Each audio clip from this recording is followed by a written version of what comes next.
बिस्मिल्लाहिर्रहमानिर्रहीम, अस्सलाम वालेकुम। तो स्टूडेंट्स, हमारे पास लेक्चर नंबर 18 है, जिसमें हमने क्वेश्चन नंबर 41 टू 45 जो है आज करने हैं। सबसे पहले हम क्वेश्चन नंबर 41 की बात करेंगे। तो उन्होंने कहा हुआ था what is difference between normal salt and basic salt. Normal salt और बेसिक साल्ट में क्या डिफरेंस होता है? भाई जब नॉर्मल साल्ट की बात करते हैं, कहते हैं salt form by total replacement of ionisable hydrogen ion of an acid by a positive metal ion or ammonium ion. हम कहते हैं कि हमारे पास जो नॉर्मल साल्ट होते हैं वो तब बनते हैं जब किसी मेटल के जरिए या अमोनियम आयन के जरिए एसिड में से मुकम्मल तौर पे हाइड्रोजन आयन को रिप्लेस कर दिया जाए। हम क्या कहते हैं, हमारे पास नॉर्मल साल्ट कब बनते हैं? हम कहते हैं नॉर्मल साल्ट हमारे पास उस वक्त बनते हैं जब हम किसी मेटल का इस्तेमाल करके या हम अमोनियम आयन का इस्तेमाल करके हम क्या करें, एसिड में से एच को मुकम्मल तौर पे रिमूव कर दें। जिससे हमारे पास क्या चीज बनती है, हमारे पास नॉर्मल साल्ट बनते हैं। अच्छा, फॉर एग्जांपल यहाँ पे हमारे पास नीचे रिएक्शन है HCl-KOH। अब हमारे पास ये जो पोटेशियम है, ये हमारे पास है मेटल। दूसरे जो हमारे पास पहले ग्रुप से बिलोंग करती है पोटेशियम, ये मेटल है, ये क्या करती है, ये यहाँ से हाइड्रोजन को रिप्लेस करती है और खुद यहाँ पे आके अटैच हो जाती है, क्या बना देती है, KCl। अब क्योंकि यहाँ पे मेटल ने हाइड्रोजन आयन को मुकम्मल तौर पे रिप्लेस कर दिया, तो इस तरह जो साल्ट आपके पास बनेगा वो कौन सा बन जाएगा, नॉर्मल साल्ट। यानी आपके पास क्या होगा, नॉर्मल साल्ट हम किसे कहते हैं, नॉर्मल साल्ट हम कहते हैं कि हमारे पास वो साल्ट जो बनता है कब, जब मेटल या अमोनियम आयन जो है वो एसिड के जो हाइड्रोजन आयन को मुकम्मल तौर पे रिप्लेस कर दे। तो यहाँ पे मेरे पास पोटेशियम था, इसने क्या किया, हाइड्रोजन आयन को मुकम्मल तौर पे रिप्लेस कर दिया और जाके खुद अटैच हो गई, यहाँ पे जाके KCl बन गया। क्योंकि अब हाइड्रोजन आयन मुकम्मल तौर पे KCl में मौजूद नहीं है, रिप्लेस हो गया, तो हमारे पास क्या कहलाएगा, नॉर्मल साल्ट कहलाएगा। मजीद हमारे पास बेसिक साल्ट हमारे पास होता है। बेसिक साल्ट क्या होता है, हम कहते हैं salt form by incomplete neutralisation of polyhydroxy base by acid. जब एक जो एसिड होता है वो एक बेस की नामुकम्मल न्यूट्रलाइजेशन करता है, किसकी, हाइड्रोक्सिल आयन की। यानी जब एक एसिड जो है वो मुकम्मल तौर पे एक बेस में से हाइड्रोक्सिल के ग्रुप को निकालता नहीं है, तो उस वक्त जो आपके पास साल्ट बनता है वो कौन सा होता है, बेसिक साल्ट होता है। जब फॉर एग्जांपल आपके पास ये एसिड है, अब ये रिएक्ट कर रहा है एल्यूमिनियम हाइड्रोक्साइड के साथ, जो कि एक बेस है। अब एसिड क्या कर रहा है, ये इस तरह करेगा कि इसका जो आपके पास हाइड्रोजन आयन है ये क्या करेगा, ये एक हाइड्रोजन यहाँ से रिमूव करेगा, हाइड्रोक्सिल एक हाइड्रोजन क्या करेगा, यहाँ से एक OH को रिमूव करेगा और वाटर की फॉर्म में बाकी इसमें कितने रह जाएंगे, 2 OH रह जाएंगे, Cl साथ में अटैच हो जाएगा, आपके पास AlOH2Cl आ जाएगा। अब क्योंकि यहाँ पे OH की मुकम्मल तौर पे न्यूट्रलाइजेशन नहीं हुई, बल्कि क्या हुआ है, सिर्फ पार्शियल हुई है, यानी एक सिर्फ जो है वो हाइड्रोक्सिल हमने यहाँ से रिमूव करवाया, इसी वजह से ये हमारे पास कौन सा साल्ट कहलाएगा, बेसिक साल्ट कहलाएगा। इन दूसरे वर्ड में आप कह सकते हो कि जिस आपके पास अगर साल्ट ऐसा बना है कि जिसमें हाइड्रोजन आयन मौजूद है, वो आपके पास एसिडिक साल्ट होगा। और आपके पास ऐसा सॉल्यूशन जिसके अंदर हाइड्रोक्सिल साल्ट, जो हमारे पास हाइड्रोक्सिल आयन मौजूद है, ऐसा साल्ट जिसमें हाइड्रोक्सिल आयन मौजूद है, वो आपके पास क्या कहलाएगा, बेसिक साल्ट कहलाएगा।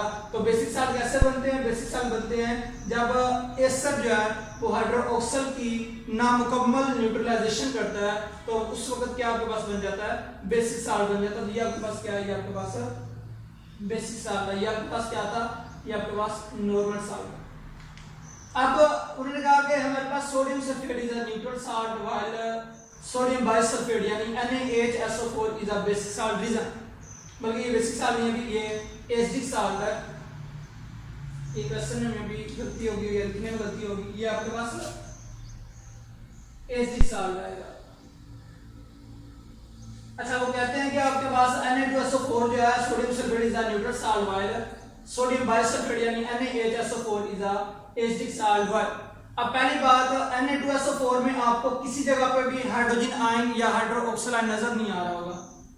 इसका मतलब है क्योंकि इसमें ना हाइड्रोजन आयन है ना हाइड्रोक्सिल आयन है, इसका मतलब ये न्यूट्रल है। क्योंकि अभी हमने बात की थी, हमने कहा था कि हमारे पास जो बेसिक साल्ट होते हैं वो किसकी मौजूदगी की वजह से होते हैं, हाइड्रोक्सल आयन की मौजूदगी की वजह से, और जो एसिडिक साल्ट होते हैं वो मौजूद होते हैं, वो किसकी वजह से एसिडिक होते हैं, हाइड्रोजन आयन की वजह से।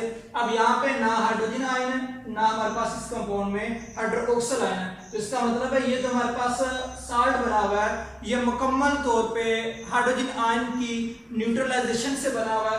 इसी वजह से हम इसे क्या कहेंगे, इसे हम कहेंगे ये हमारे पास एक नॉर्मल या न्यूट्रल साल्ट है। जबकि इस साल्ट की जब बात करते हैं NaHSO4, इसका मतलब है यहाँ पे एक एच जो है ये भी मौजूद है, तो इसका मतलब है यहाँ पे जो हमारे पास रिप्लेसमेंट हुई है वो हाइड्रोजन आयन की वो पार्शली हुई है, यानी कंप्लीट नहीं हुई।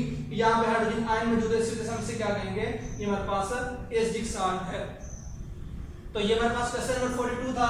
अब क्वेश्चन 43 की बात करते हैं। वो कहते हैं प्रॉपर्टीज ऑफ साल्ट, साल्ट की आपने प्रॉपर्टीज बतानी है। तो पहले इसकी प्रॉपर्टी आ जाती है एनी कंपाउंड। ये जो हमारे पास साल्ट होते हैं ये एनी कंपाउंड होते हैं क्योंकि ये आयन से मिलकर बने होते हैं। और मजीद आपके पास लाइक आपको चले एग्जांपल देते चलते हैं। साथ में आपने NaCl is the most famous example of any compound. आपने एनी कंपाउंड NaCl का आपने जो है वो नाम सुना होगा, साल्ट को कहते हैं। तो ये हमारे पास दो आयन से मिलकर बना होता है, सोडियम आयन से और क्लोराइड आयन से। जो आपके पास पहला पॉइंट था एनी कंपाउंड जो होते हैं वो आपके पास क्या होते हैं, वो एनी कंपाउंड होते हैं, यानी आयन से मिलकर बने होते हैं। अब दूसरा आपके पास है कंटेन वाटर ऑफ क्रिस्टलाइजेशन। अब साल्ट के अंदर जो होता है वो वाटर ऑफ क्रिस्टलाइजेशन पाई जाती हैं, यानी जो वाटर होता है वो क्रिस्टल की फॉर्म में पाया जाता है। फॉर एग्जांपल आपके पास कैल्शियम सल्फेट की बात करते हैं CaSO4, इसमें दो वाटर जो मॉलिक्यूल होते हैं यानी वाटर की दो क्रिस्टल होती हैं जो कैल्शियम सल्फेट के अंदर पाई जाती हैं। अगर हम कॉपर सल्फेट की बात करते हैं CuSO4, इसमें 5 वाटर के मॉलिक्यूल होते हैं। तो उन्होंने कहा कि जो हमारे पास साल्ट होते हैं जो हमारे पास साल्ट होते हैं उनमें जो है वो वाटर ऑफ क्रिस्टलाइजेशन पाई जाती है, और यही जो वाटर ऑफ क्रिस्टलाइजेशन होती है ये रिस्पॉन्सिबल होती है शेप की। हाई मैग्नेटिक बॉइलिंग पॉइंट, क्योंकि आयनिक बॉन्ड जो होता है वो काफी ताकतवर होता है, जो कि आयनिक कंपाउंड के अंदर कहा जाता है, क्योंकि वो ताकतवर होता है उसको तोड़ना मुश्किल होता है, इस वजह से इनके मैग्नेटिक बॉइलिंग पॉइंट हाई होते हैं। और साल्ट, क्योंकि हमने अभी कहा कि साल्ट हमारे पास क्या होते हैं, वो न्यूट्रल होते हैं। अब हमारे पास 44 वाला क्वेश्चन आ जाता है, how salts are recovered from water. हम पानी से जो साल्ट को कैसे हासिल करते हैं, कैसे रिकवर करते हैं। तो हमारे पास दो मेथड हैं, या क्रिस्टलाइजेशन की फॉर्म में या फिर हम इवेपोरेशन, यानी हमारे पास जो साल्ट है उसको हम क्या करते हैं, क्रिस्टलाइज कर देते हैं। जब हम क्रिस्टलाइज करते हैं यानी क्रिस्टल की फॉर्म में साल्ट को बाहर निकाल लेते हैं, या फिर इवेपोरेशन। इवेपोरेशन हमारे पास होता है बहरात की मदद से। आप क्या करते हो कि जो आपके पास वाटर वगैरह होता है उसको आप इवेपोरेट करवाते हो, वो बाहर निकल जाता है, बाकी आपके पास साल्ट बच जाता है। अब फॉर एग्जाम्पल मैं छोटी सी एग्जांपल आपको दूंगा। अगर आप पानी में NaCl या नमक आप डाल लेते हो, उसको थोड़ा सा मिक्स करें। अब आपने अगर उस पानी में से दोबारा फिर साल्ट को अलग करना है तो आप क्या करोगे, आप ऐसे करोगे कि पानी को बॉयल करना शुरू कर दोगे।